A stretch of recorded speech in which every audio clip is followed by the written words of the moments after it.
আসসালামু আলাইকুম। আজকে আমি আপনাদেরকে বেগুন কিভাবে সংরক্ষণ করব ডিপ ফ্রিজে সেটা দেখাবো।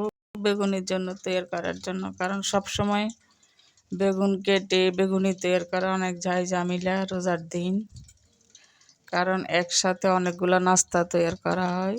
আমি আগে কেটে তারপর দেখাচ্ছি। তো আমি কেটে নিলাম বটি দিয়ে পাতলা পাতলা করে, বেশি পাতলাও না বেশি মোটাও না, বেশি পাতলা হলে আবার ভেঙে যাবে। একটু পানি ঝরুক, তারপর আমি এখানে মশলা দিয়ে মেখে রাখবো, তারপর ফ্রিজে সংরক্ষণ করব। তো পানিগুলা ঝরার পরে হলুদের গুঁড়া, সামান্য মরিচের গুঁড়া, লবণ দিয়ে মাখবো, কারণ হলুদের গুঁড়া দিলে আর বেগুনটা কালো হবে না। আর মরিচের গুঁড়া দিয়ে মেখে নিব। মরিচের গুঁড়া দিলে খাওয়ার স্বাদটা একটু বাড়বে, বেগুন ফানসা ফানসা। লবণও দেব, লবণ দিলে পানি বের হয়ে যায়, যা বাইরে আর কি পানি, কিন্তু ডিপে রাখলে আবার ঠিক হয়ে যাবে। তারপর একটু লবণ দিয়ে দিচ্ছি। আমি সবগুলা মেখে নিচ্ছি সুন্দর করে। মেখে কাজটা কিভাবে সংক্ষেপে করা যায় সেটা দেখাতে, রমজান মাসে রোজা রেখে কতগুলা শরবত তৈরি করতে বেশি ঝামেলা। শরবত, মিষ্টি আইটেমগুলো, এগুলা যদি আগে রেডি করে রাখি তাহলে কাজটা সংক্ষেপে হয়। ওলট পালট করে একটু মেখে নিতে হবে, সব জায়গায় যেন লবণ, মরিচ, হলুদগুলা থাকে। পাতলা পাতলা করে কাটলাম। একটা বেগুনে প্রায় 30-40টা হয়েছে। বেগুনেরও দাম বেড়ে যায় রমজান মাস আসলে। এই একটা একটা করে বিছে রাখবো। তো এটা যখন শক্ত হয়ে যাবে তখন কোটায় ভরে রাখবো।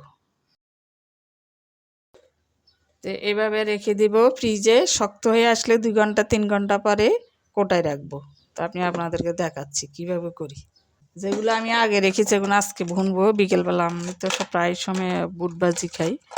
দেখছেন এগুলো শক্ত শক্ত, এগুলো 10 মিনিট রাখলে নরম হয়ে আসবে, তখন ভাজি করবো। এগুলো আজকে ভাজবো, এই জন্য এগুলো নামালাম। কোটায় ভরে রাখবেন, পলিথিনও রাখতে পারেন, কোটাইও রাখতে পারেন।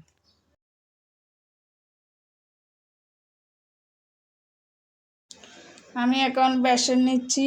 তো বেসনটা কিভাবে রেডি করেছি সেটা আর একটা ভিডিওতে আপলোড করব, সেখানে দেখে নিন। এখন একটু গুলে তারপর বেগুনগুলো তৈরি করবো। একটু একটু পানি দিই।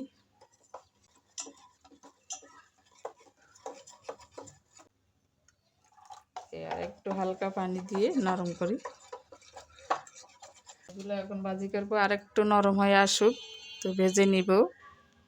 এখনো শক্ত। তো এখন তেলে ভাজি করি, আপনাদেরকে দেখাই, এই জন্য না আর একটু পরে করতাম, আরও নরম হতো।